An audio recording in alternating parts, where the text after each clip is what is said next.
meu povo! Aê, bem-vindos ao segundo vídeo de WandaVision. É isso aí. Neste canal que ama o WandaVision mais do que tudo e virou a nossa nova religião. Roda a vinheta.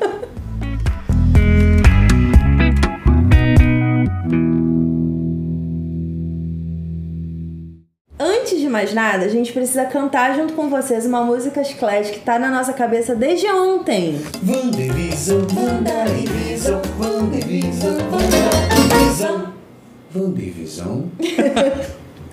Caraca. Meu Deus, eu amo essas musiquinhas. A gente passou o dia inteiro cantando. Sim. Reassistiu hoje de manhã. E continuamos cantando. Só piorou. O caso só piorou. A gente assistiu em português e em inglês, né? Isso. Nas duas versões. E, cara, a legenda tá ótima. Já queria dar esse feedback aqui pra quem... A legenda não. A dublagem tá ótima. Não se perde experiência nenhuma. Então, galera que fica às vezes na dúvida e tudo mais, pode assistir dublado que tá super tranquilo e super bonitinha a dublagem. Mas, Cris, levando em consideração tudo que a gente viu no trailer... Sim. Que é coisas em preto e branco, aí fica colorido, e aí é um montão de ação, música empolgante. Tem muita cena de ação mesmo no trailer. Tipo, e aí tem aquela mulher que cai, várias coisas. Aí tu assiste o primeiro episódio, aí tu fica... É uma sitcom. O que isso tem a ver com a Marvel? Sim.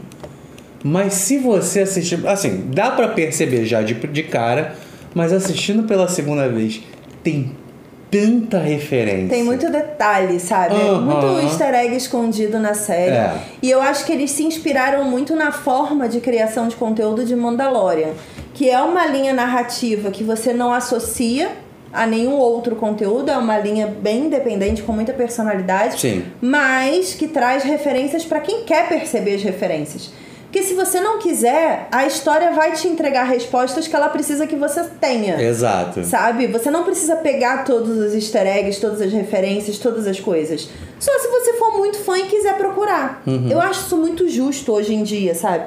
Esses conteúdos que são feitos pra quem é muito desinteressado e pra quem é muito interessado ao mesmo tempo. Eu acho um equilíbrio gostoso, assim, de ver. Bom, no primeiro episódio a gente vê a vida da Wanda e do Visão. E aí, nesse primeiro episódio, preciso fazer aqui meu agradecimento à Disney pelas referências de Ginny é um Gênio e I Love Lucy e Bewitched, que é a Feiticeira, né? Isso. Que são seriados aí que eu assisti muito por causa da minha mãe. Minha mãe era muito fã quando eu era criança. Então eu meio que tomei conhecimento por todo esse universo aí desses três conteúdos por causa dela. E, cara, é gostosinho, assim, ver essa história nascendo. Eu assistia porque passava na Manchete. Eu assistia porque era antes dos desenhos que eu queria ver. Ah, sim. E aí eu sempre assistia. A Feiticeira e Ginny é um Gênio eram, assim... top favoritos. I Love Lucy tem uma referência dentro de Gilmore Girls, que acontece um episódio que a Rory, ela se inspira em I Love Lucy pra surpreender o Jim, né, que é o namorado dela na época.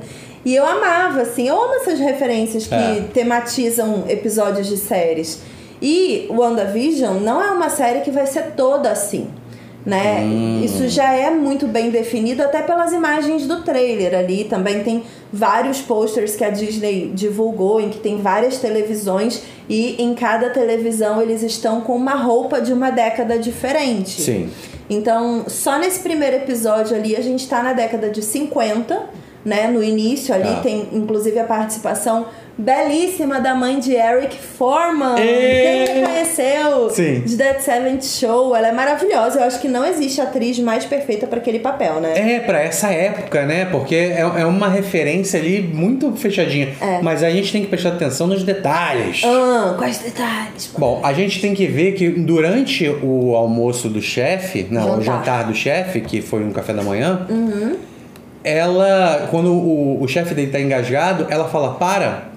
Ela tá rindo. E aí ela tá, para. Aí ela vai ficando séria, e aí ela olha pra Wanda e fala, para com isso, para. Sim. E ela tá séria, assim, ela tá bolada. E eu não sei se você reparou o olho dela, é porque tá em preto e branco, sabe? E eu acho que o estar em preto e branco talvez não tenha ficado tão evidente pra todo mundo.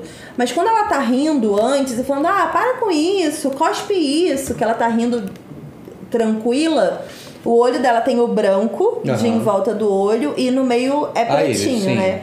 Depois, quando ela começa a rir com o olhinho mais fechado, o olho dela fica todo preto. Mentira, eu não vi isso. Mas então, é porque tá no preto e branco. Pode ser apenas uma ilusão realmente da filmagem. Ou pode ser um frame de um segundo ali que é pra gente não se ligar. Não é um segundo, foi um tempo. Que ela ficou fazendo, para com isso, com o olhinho assim. Mas tá vendo que se eu fecho o olho, meu olho fica todo preto também?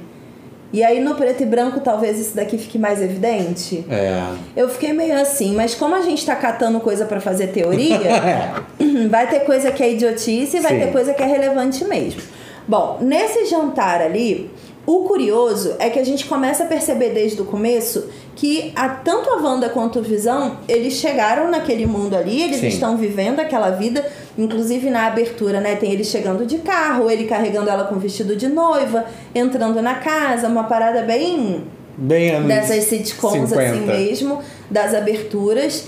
E depois eles têm aquele coraçãozinho em cima do número 23. Isso. E é uma grande incógnita de quem colocou aquele coração ali e o que ele significa pra eles dois. Eles não têm recordação de nada. Porque quando perguntam pra eles da onde eles vieram, quando eles se casaram, por que eles estão ali, por que eles não têm filhos. Tipo, todas essas perguntas pessoais de um passado não existem. Tanto que no final desse episódio, eles resolvem as lacunas, né? Ela cria a aliança pros dois, eles decidem que a data de casamento vai ser aquela ali mesmo, do dia que eles estão vivendo, a data de comemoração dos dois, e eles escolhem a música. Então, teoricamente, eles estão preenchendo as lacunas de um casal comum ali. Cara. É porque, assim, a grande dúvida desse primeiro episódio é realmente o que eles estão fazendo ali. E a dúvida que vem no segundo episódio é: será que são eles que se colocaram ali? Ou será que tem alguém prendendo eles nesse lugar? Pois é, existem duas teorias e eu acho que as duas teorias são válidas. Aí já é a minha opinião mesmo sobre o que eu tô sentindo da série. Existe a teoria de que a Wanda, porque ela tem esse poder de verdade, da ilusão e tudo mais, dela ter criado aquilo ali pra lidar com o luto, né? Com a perda do Visão. Ele morreu em Guerra Infinita. E, cara, ele era a razão da existência dela a partir do momento que ela era uma pessoa sozinha no mundo. Ela sempre foi uma pessoa solitária, só era ela e o irmão. De repente ela perdeu o irmão e ela continua nessa missão com os Vingadores e, tipo, ela não tem espaço pra ela. Não tem vida pessoal, não tem nada. Aí ela começou a ter uma vida pessoal com Visão, perdeu Visão. E aí ela fica emocionalmente abalada ali, fica instável. E aí existe essa vertente de teoria de que ela teria criado aquela ilusão pra viver aquela vidinha dela ali e não ser atrapalhada, sabe? Pra ela ter o momento dela com Visão, que é o sonho americano ali que ela tá vivendo. Ok. Isso acaba recebendo validação no segundo episódio, porque quando sai o cara do bueiro, o apicultor lá do bueiro... um apicultor com um símbolo interessante nas costas, cheio de abelha em volta, e olha pra ela e ela fala, não. E o tempo rebobina. Então, ela tem controle. Então, pode ser que ela esteja ali realmente numa ilusão criada por ela. Sim. E que ela tem controle de gerenciar o que acontece ali dentro. Isso é ok. É uma confirmação já. Sim. Pelo menos por essa ação já é uma confirmação ali. Só que a outra teoria era de que ela estaria numa prisão feita por alguém. E a gente também tem uma confirmação disso na história, no segundo episódio. Porque quando ela tá conversando com a mulherzinha lourinha lá, que é a dona da cidade, que é a riquinha, no rádio, a voz que fala, Wanda, quem está fazendo isso com você? Isso.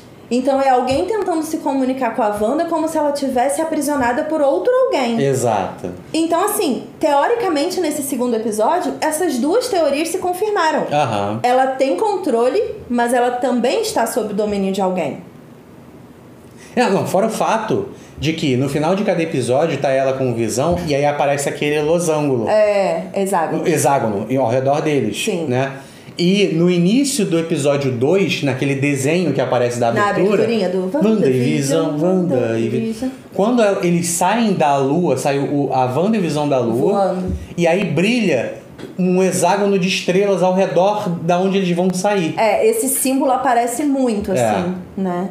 E aí, teoricamente, poderia ser uma prisão, poderia ser uma cerca, poderia ser uma prisão. Né? Poderia ser alguma coisa que tá ali aprisionando ela. Porque no final do primeiro episódio, aparece esse símbolo e tal, aí começa a aparecer os créditos, aí tem uma pessoa observando e anotando. Sim, né? Verdade.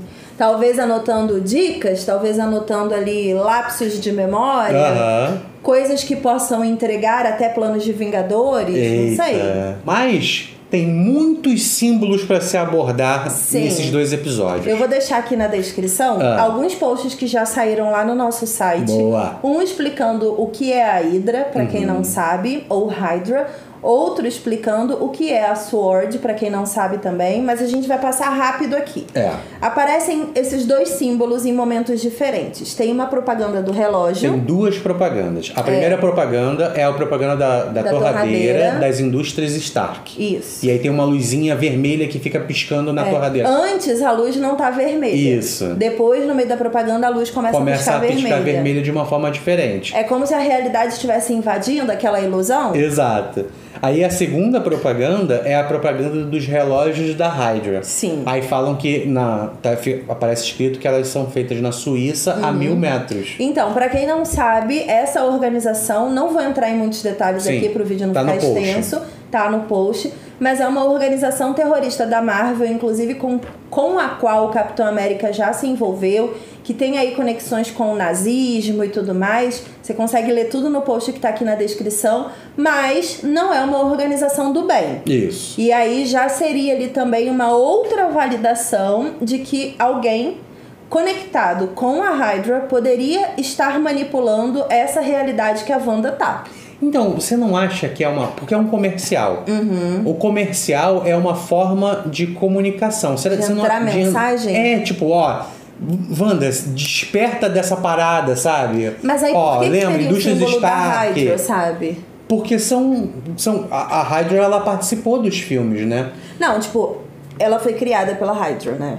A Wanda, na vida. É verdade, é isso aí, pode ser isso. Então, ela pode ter uma lembrança que tá vindo ali do subconsciente dela, tentando se comunicar.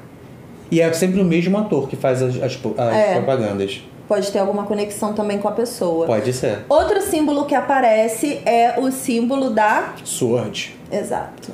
Que ela aparece no helicóptero, aparece na roupa do apicultor. E o helicóptero tem as cores do do Iron Man. Aquele helicópterozinho que aparece no jardim dela. E ele tem cores. Isso. Então seria ali mais uma inserção também do mundo exterior naquela ilusão que a Wanda tá vivendo. Dá uma quebrada na ilusão, né? E a SWORD é uma organização do bem. Isso. Ela é meio que uma divisão da SHIELD, só que ela age por conta própria porque ela trata de conteúdos extraterrestres, que tem ali superpoderes, enfim. Já seria a Marvel abrindo a porta dela para trazer toda essa história dos mutantes, do multiverso, histórias que vão se desenvolver em Quarteto Fantástico, em Doutor Estranho e principalmente em Homem-Aranha 3, que todo mundo vai participar mesmo. Mas tem uma terceira teoria, que é uma frase... o post da SWORD tá aqui na descrição também. Boa! Tem uma frase que a Dot, que é aquela vizinha que comanda... Maravilhosa, a vizinha eu amo que aquela comanda, atriz. Amo muito, muito. Mas ela é insuportável na série. Mas aí, ela fala uma frase que aí começaram a nascer teorias na internet. Que ela fala assim: o diabo se esconde nos detalhes. Sim. Parece que é uma mensagem pra gente. E aí começou, como assim o diabo se esconde nos detalhes? Sim, a gente tem na verdade 2 interferências vindas de outros personagens. Primeiro é com a esposa do chefe do Visão, que ela claramente sabe de alguma coisa. E fica com o olho preto. Ou é a representação de alguém ali dentro da história, porque ela interage sem questionar. O chefe do Visão questiona tudo. Ela não, ela embarca na brincadeira. Como um bom vilão consegue conquistar a confiança do seu herói da história? Embarcando na brincadeira. Nossa, e pior que o chefe fala, né, na empresa, fala assim, a gente vai fazer um jantar na sua casa e se a minha esposa gostar, você ganha a promoção. Sim. Tudo depende dela. Aí, tipo, ela fala, eu tô com a cabeça girando. Aí ele fica preocupado, o marido, e fala assim, eu não gosto quando a cabeça da minha esposa gira. Isso já aconteceu outra vez, eu não gostei. Sim. Cabeça girar. A gente sabe que tem uma parada, já tem uma referência aí, né? Exatamente. Então a gente tem ali alguns personagens que tem um despertar de realidade dentro da ilusão ali que a Wanda tá vivendo com Visão. E aí, essa Dot, ela também traz essa questão do diabo estar nos detalhes e tudo mais. E ela fala pra Wanda, né? Do tipo, eu ouvi falar sobre você e o seu marido. E depois ela fica perguntando, quem você é? Quem você é? Então, tipo, o tom dela é muito diferente dos outros personagens que são, tipo, felizinhos, alegrinhos o tempo todo. E eu acho que isso já são ali pequenas pistas que estão dentro da história de que realmente a Wanda pode ter criado uma ilusão confortável pra ela viver. E isso abriu um portal ali de possibilidade por conta da fragilidade. Quando você tá em transe, você tá frágil. Fisicamente frágil. Né? E alguém com talvez mais poder do que você, ou um poder mais demoníaco do que você, possa se aproveitar de partes desse transe pra conseguir alguma coisa. Isso. E aí vem a teoria da galera de que talvez o Mephisto, que eu tô com um manifesto na cabeça o tempo todo, não sei porquê. O Mephisto talvez seja um desses vilões aí que vai participar de WandaVision. Pra quem não conhece, o Mephisto é quem cria o Motoqueiro Fantasma, é um dos lordes do inferno. É o demônio da Marvel. Entendeu? Ele é meio vilãozão. Correlacionado a Satã mesmo, assim, tipo um dos deuses do inferno, assim. E ele mexe com esses negócios do demônio, mexe com os negócios da ilusão. Então ele pode estar ali se aproveitando também dentro daquela história pra coletar dados, destruir a Wanda. Porque assim, gente, a gente sempre não dominar pode... a Terra. Ele veio pra dominar a Terra, é isso que ele quer. Parece, sabe o quê? Uma colônia Dharma que ele criou. Porque se ele conseguir dominar esse pedacinho com a ilusão dele, que ele é o mestre da ilusão, ele consegue ir expandindo e dominar a Terra inteira com uma grande ilusão. O que eu acho legal é que, assim, a Wanda, pra quem não sabe, é a mulher mais poderosa do MCU. Ela consegue, nesse momento da história, matar 100% dos heróis do MCU. E, tipo, eu não tô falando dos mais fortes. É 100%. Ela é a pessoa mais poderosa do MCU nesse momento. E, cara, é literalmente só o demônio que pode com ela, sabe? Porque é isso, não tem muito pra onde ir ali, qualquer um é muito fichinha pra ela. Tanto que todas as tentativas... Mas ela altera a realidade. Essa parada do apicultor que ela falou, não. Ela tem controle sobre as coisas. Então é legal a gente saber que, por mais que a gente tenha uma organização terrorista envolvida, uma organização da SHIELD que pode estar ali tentando resolver e tudo mais, que é uma divisão do bem da história, né? E a gente tem ali também os elementos que ela criou... Além de talvez um super vilão ali envolvido na história, olha quantos elementos são necessários para construir uma história da Wanda. Sabe, eu até comentei no vídeo sem spoiler uma coisa assim, que essa história é a primeira do MCU que trata o emocional de um personagem, né? Porque a gente tem filmes individuais no MCU, mas todos muito focados em salvar a Terra, juntar aos Vingadores. Tipo, a curva sempre levava para os Vingadores. Essa história não tem nenhuma obrigatoriedade de chegar lá. Ela vai chegar, a gente sabe que ela tá indo para Doutor Estranho, mas ainda assim, eles estão gastando um tempo mostrando o desenvolvimento da Wanda e o emocional dela e a construção dessa história. Mas a gente tem que pensar também na construção, por exemplo, ela é extremamente poderosa, né? Só que os poderes dela estão ou sendo bloqueados, ou ela está sendo manipulada para achar que tem menos poder do que ela realmente tem. Porque ela fala assim, o Visão, ele tem uma cabeça indestrutível. E aí ele fala, mas minha esposa consegue mexer as coisas com a mão. E tipo, isso diminui muito o poder dela. Tipo, transformou ela numa, tipo, uma ilusionista. Uma feiticeira, realmente, do Bewitched. Igualzinho, com a mãozinha assim, inclusive. Mas, cara, eu acho legal essa construção, sabe? Eu acho que tá... Duas coisas que eram uma ausência que eu tinha, assim, da história da Wanda. Primeiro, que é a construção dela dentro do MCU. E isso vai acontecer. O próprio Kevin Feige já falou que o nome Feiticeira Escarlate vem em WandaVision. Porque não existe esse nome pra ela dentro do MCU ainda. Então ela vai receber esse título nessa série. Eita. E ela vai se tornar a Feiticeira Escarlate nessa série, de verdade. Até então ela era Wanda Maximoff, uma mutante com poderes. Era isso. Mas agora ela oficializa quem ela é dentro do MCU. E outra coisa é a relação dos dois. Que ontem eu falei, e teve até um Joca que comentou.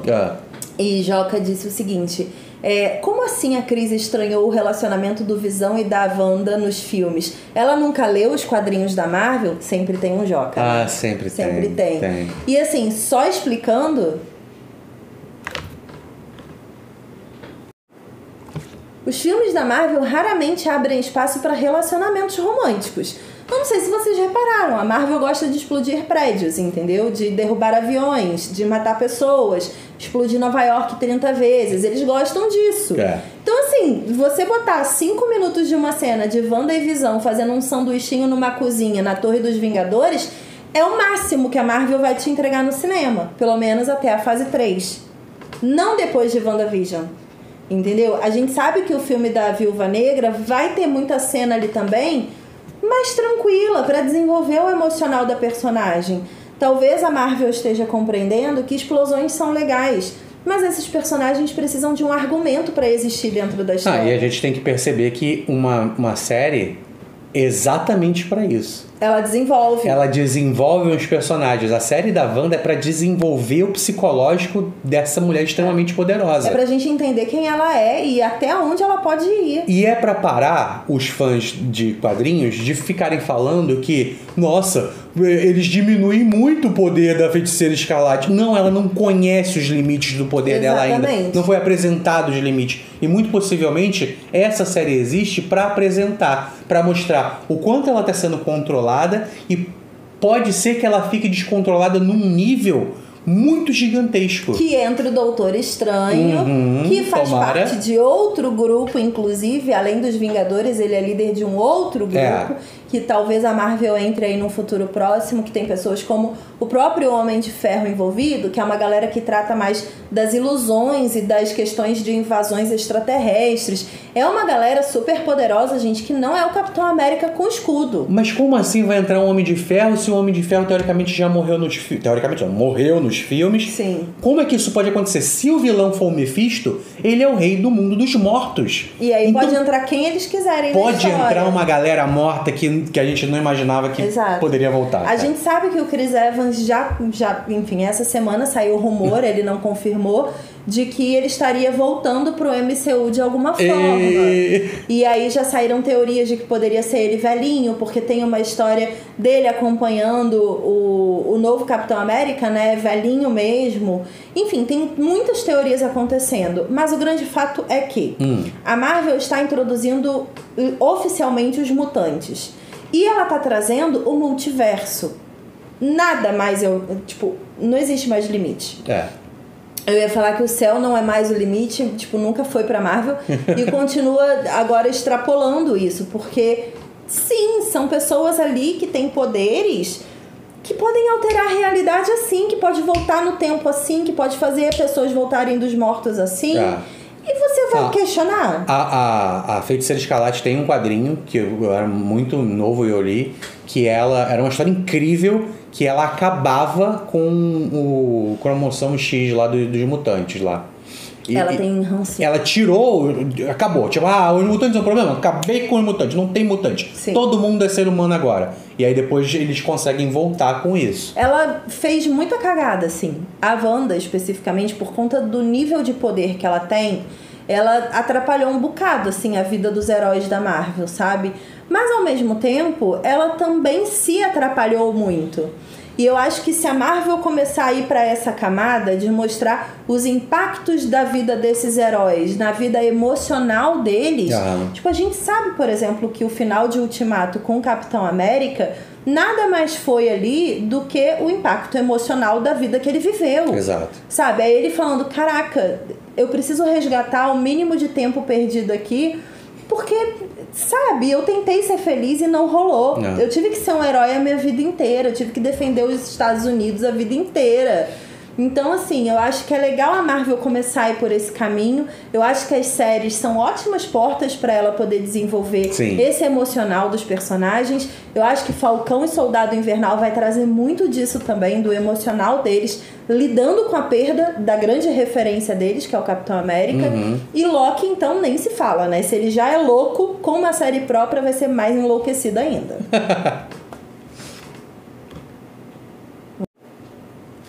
Bom, como a gente já assistiu o terceiro episódio, a gente vai parar aqui o que a gente tá falando, porque tem bastante coisa que vai acontecer na semana que vem, que é legal pra gente discutir teorias. Sim. Então, semana que vem, sexta-feira, sai o terceiro episódio de WandaVision. A gente vai fazer o vídeo do terceiro episódio e a partir daí estamos juntos acompanhando com vocês semanalmente com vídeo aqui sempre também, porque a gente é desses. Mas, Cris, como uma pessoa que não tem o Disney Plus pode assistir WandaVision na vida dela? Então, como vocês sabem, nós temos um link de afiliados do Disney Plus. O link tá aqui na descrição e é como eu sempre falo, não somos exclusivos de ninguém. Temos o link do Prime Video aqui também. Nos dois links a gente ganha comissão. Então, se você assinar por esse link, vai ajudar bastante no nosso trabalho também. E é como eu falei no vídeo, sem spoiler, que por sinal, se você não assistiu, eu vou deixar o link aqui. Você vai receber agora, uma vez por semana, a série de WandaVision. Depois entra Soldado Invernal e Falcão. Logo em seguida. Contrário, logo na semana seguinte.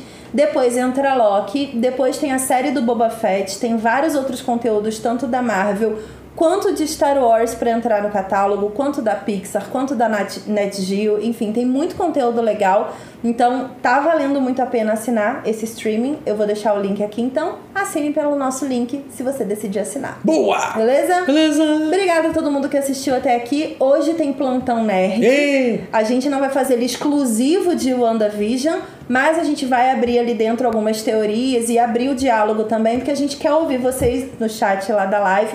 Então, 20 horas hoje, sexta-feira, dia 15, tem live aqui no canal. Esperamos vocês. Sim! Beijos e até a próxima. Tchau! Tchau!